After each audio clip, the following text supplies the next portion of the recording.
AM1450, FM 1033, KNSI, Ox in the afternoon. King Banaian sitting in for Dan Oxner, who is on a well-deserved break. I keep seeing that picture of him peeking around the corner with the primaries thing, and it's a little frightening, actually, if you look at that picture. Representative Tama Theis, we're hoping to have with us here shortly. I think they've made some progress on the Real ID thing, and I want to talk to her about that. I'm just reading from the AP. Governor Mark Dayton has signed into law a bill that sets in motion some upgrades to Minnesota driver's license. The signature launches a study on how to comply with federal Real ID. The upgraded licenses will be necessary to board domestic flights by October 2020. So that will be there. In fact, I think that's her there. Tama Theis, how are you? Oh, King, I miss you, and I wish you were here. Yeah, it's that time of the season, isn't it? Yeah. Oh, my gosh. It's been crazy long days, and while we knew it, to actually be in it, it's like, oh, my gosh, I can't wait to breathe. Process questions are often death on radio, but just for 30 seconds or so, explain to them why tomorrow is such a big day in the legislature and why you guys are crashing on things right now. Oh, deadlines. This is the first deadline, so if your bill hasn't moved through or had a hearing, it's done. Yeah, it's all over. Right. It is. So you got committees meeting late into the night trying to get bills heard, and I know you've had a bunch of them running through session. And I just read while Barry was dialing you up, I just read the AP piece that Governor Dayton has signed. I think this is the first of two bills moving on Real ID, and I know that's an issue that you've been working on as well, Tama. Yes. Good to hear. And, I feel totally isolated in that we've been so busy here that it's almost like you're in your little shell, and I don't get to hear what's happening in the rest of the world. So that is really good to hear. I'm glad to hear that. Okay, so explain for our KNSI listeners simply what the first bill is, just authorizing some study, some work that has to happen that the Department of Public Safety now can do. Correct. Before the legislation said no way could we even look into it, see what we should do. So now we've repealed that, and what we're doing now is just basically looking into Real ID. How are we going to do it? How much is it going to cost? Now we get the information on what we need to do or can do, implementation, and really get some answers. Before it was pretty wishy-washy. We really didn't have answers. So hopefully now we'll get a lot of those answers to us, and then we'll be able to make some decisions so that, nothing will happen when people want to go to federal buildings or to see their family at training. If they go down to a camp to visit a son or daughter, they can get there. So everybody was talking about flying, but I think for me, what I heard a lot was, people wouldn't be able to get in different areas because of the ID issue unless you took your passport. Right. So if you were to try to get onto a federal facility, including a fort, okay, or an Army base or a naval base, naval institution, you needed to bring your passport because your driver's license wasn't going to do the trick. Exactly. And I was talking to Representative Cornish, and he said he knew some folks that had been traveling to another state to do some training and couldn't even go inside the building for the training because they didn't have the right identification. Oh, wow. So according to this AP story I've been reading from Tama, the Department of Public Safety now has until April 14 to gather information for lawmakers who are optimistic the state can begin issuing the new licenses by October. Are you part of the effort to try to get that done, Representative Theis?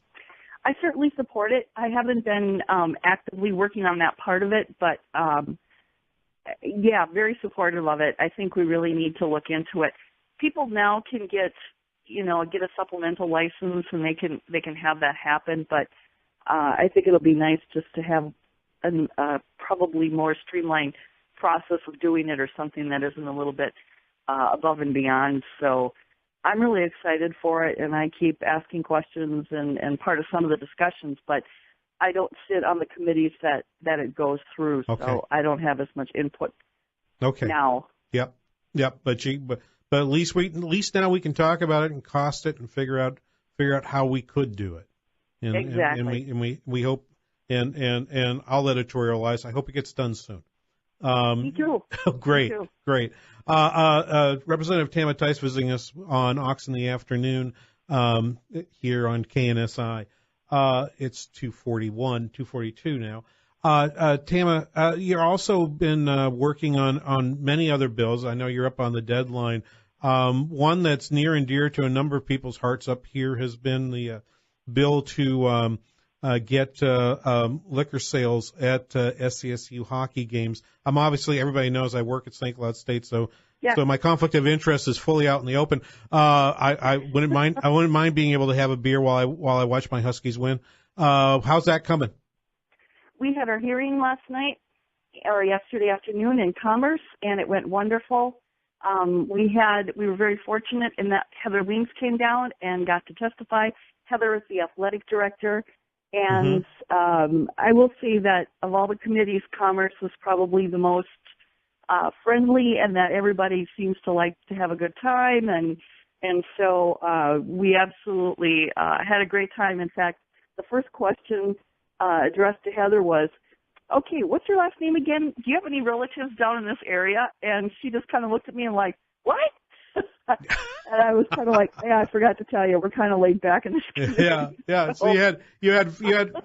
Yeah, well, Commerce has always had that reputation when I was there too. It's always been kind of a committee that people want to get on because it's fun. I mean, and they do so many interesting things. So I'm glad for that. Hey, Representative Theis, tell us what the path is. I mean, how many more committees do you have to get through? Now that you made the first deadline, how many more stops does this bill likely have before it could possibly become law? Actually, it is going to go to the House floor, and it's going to be part of a local liquor bill. Okay. We are not doing the big liquor bill. We did it last year. But there were still a couple other events and such that were requesting some liquor issues and things. And so Chair Hoppy created a local liquor bill. And so that's what we're going to be doing. So he carried that bill, and so our last bill of the day was basically taking the things that we had heard and putting them together in this bill, doing a delete all, adding it there, and so it'll go to the House floor. Right. Because you and I both speak legislator, and maybe our KNSI listeners don't.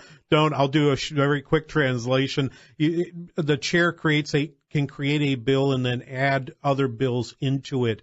And so your bill is now being added to a bill that the chair will carry, and that actually gives it a very much greater chance of passage.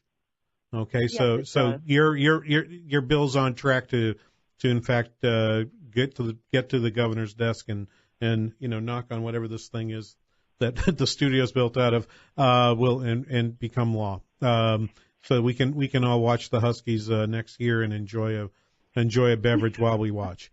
I think that'd be great.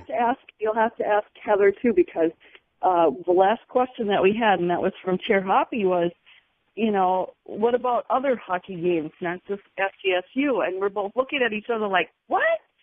And we both forgot, or I forgot, that Chair Hoppy graduated from St. John's. Well, St. John's, that's okay. So hey, quick question: Would your bill cover the MAC? Which is where they play right now, right? Yeah, the MAC actually. Well, I'm not sure about the MAC. We did do the liquor bill last year for the MAC, and I think I don't know. Yeah, that might be. Tell you for sure. So I don't know. Let me suggest, since I know Chair Hoppy quite well, and he actually was a supporter of mine when I was in the legislature. Besides giving him my best, tell him I think he's already covered on that one. Okay. I think he is. Okay. Hey. Just quickly, what's the target date of adjournment? Right now, we're still looking at May 23rd. And how is the renovation making your life hard? Oh, it really isn't.